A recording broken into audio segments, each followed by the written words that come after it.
नमस्कार, मैं आचार्य अनुपम जली। सिंह राशि वाले लोगों के लिए आगामी सप्ताह 6 अप्रैल से 12 अप्रैल के मध्य ग्रहों का आपके जीवन पर पड़ने वाला प्रभाव और उसका समाधान लेकर आया हूं, अर्थात राशिफल लेकर आया हूं। शुरुआत करते हैं ग्रहों के क्या-क्या बड़े परिवर्तन हो रहे हैं और आपके जीवन में क्या-क्या प्रभाव डाल रहे हैं।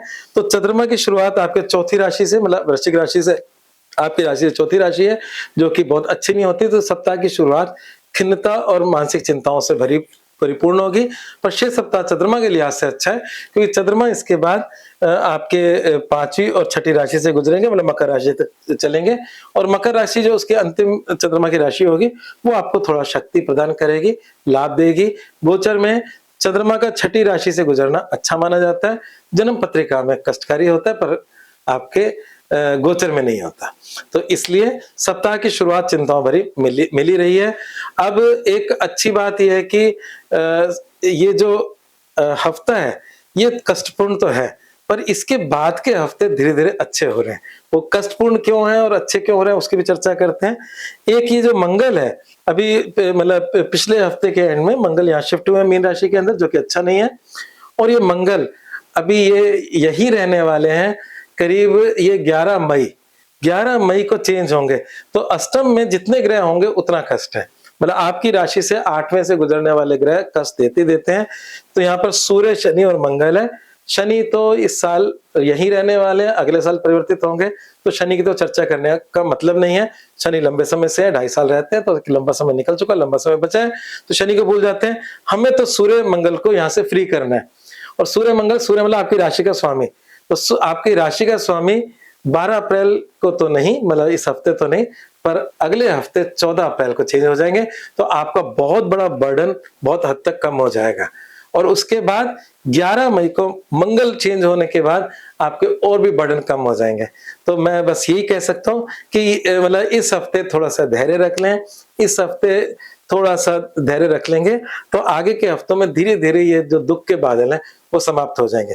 अब ये दुख है क्या, उस पर चर्चा कर लेते हैं, क्योंकि ये हाउस ऑफ लॉसेस है। तो हाउस ऑफ लॉसेस में जब भी कोई ग्रह गुजरता है, और खासकर पापी ग्रह, जिसमें मंगल शनि पापी ग्रह है और सूर्य क्रूर ग्रह है, इन तीनों का यहाँ से गुजरना अच्छा नहीं। और सूर्य तो आपकी राशि का स्वामी है, जब यहाँ होता है तो आपकी खुद की गलती से आपका नुकसान हो जाता है। कई बार जैसे आप गलत ड्राइव कर रहे हो, एक्सीडेंट हो गया, आप खान पान की गलती कर रहे हो तो बीमार पड़ गए, ये चीजें इसमें होती है। आपने गलत सोचा, बिजनेस के अंदर गलत जगह पैसा लगा दिया, वो लॉस में चला गया। कोई दूसरा गलती नहीं करेगा, आपकी राशि का स्वामी सूर्य ही आपके लॉस के घर में गया। तो ये जो समय है 14 अप्रैल तक आपको धैर्य रखना है। हालांकि आपने पिछले समय में भी धैर्य रख लिया है, अब बस थोड़ी सी और बात है। तो ये हफ्ता आपका थोड़ा सा संघर्ष भरा और कहीं ना कहीं चैलेंजेस भरा है। अभी बड़े काम टाल दें, इस हफ्ते तो टाल दें। अगले हफ्ते मैंने जैसे बोला कि 14 तारीख को सूर्य चेंज हो जाएगा, उसके बाद कुछ अच्छा हो जाएगा, और अगले महीने 11 तारीख को और अच्छा हो जाएगा। तो ये थोड़ा सा समय अभी टफ है, जिसको हम नहीं बदल सकते, पर आप अपनी समझदारी से बदल सकते हैं। इसका उपाय जरूर मैं अपने राशिफल के अंत में जरूर दूंगा, महा उपाय दूंगा, जिससे इन परेशानियों से आप बच सकते हो या कम हो सकती हैं। ठीक है, अब बात करते हैं बुध की। बुध भी इस हफ्ते चेंज हो रहे हैं। बुध 10 अप्रैल को रात्रि 1:13 पे आपके कुंभ राशि से इसी राशि में आ रहे हैं, अष्टम में, और नीच के हो जाएंगे। तो ये भी कोई खास अच्छा नहीं है। तो कुल मिलाकर बात यह है कि आपका अभी जो समय है चैलेंज भरा है, परेशानियों भरा है। उपायों से इस परेशानियां ठीक हो सकती हैं। अब हम एक एक जीवन के मुद्दे लेते हैं। सबसे पहले स्वास्थ्य को लेते हैं। तो स्वास्थ्य को लेकर मैं कहूंगा कि अभी समय कोई खास अच्छा नहीं चल रहा, क्योंकि आपके राशि का स्वामी सूर्य शनि के साथ है, और शनि के साथ वो 11 अप्रैल तक क्लोज कांटेक्ट में है। क्लोज कांटेक्ट का मतलब होता है कि शनि अस्त है, और जब शनि अस्त है तो शनि तो खुद तो पीड़ित है, वो सूर्य को भी पीड़ित कर रहे हैं। और शनि जब थोड़ा सा दूर हो जाएंगे 11 अप्रैल के बाद, तो वो भी थोड़ा सा ठीक हो जाएगा। तो देखो क्रमशः हर चीज ठीक हो रही है। शनि सूर्य की दूरी 11 अप्रैल के बाद ठीक हो जाएगी, और 14 अप्रैल के बाद सूर्य शिफ्ट हो जाएंगे।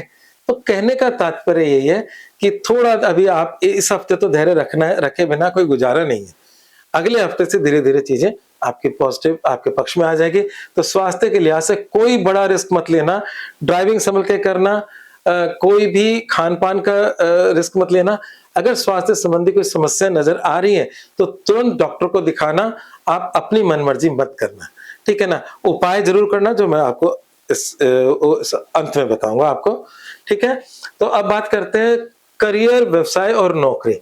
करियर, व्यवसाय, नौकरी में जब इस तरह के योग बने हुए होते हैं, तो उसमें चैलेंजेस तो आते हैं, परंतु ज़्यादा चैलेंजेस आते हैं आपके बिज़नेस के अंदर, जो बिज़नेसमैन है। क्योंकि उनका मैंने जैसे बोला कि आपका अपना निर्णय गलती में जा रहा है, आपका निवेश गलत हो सकता है, तो अभी बिज़नेसमैन के लिए समय भी धैर्य रखने का है।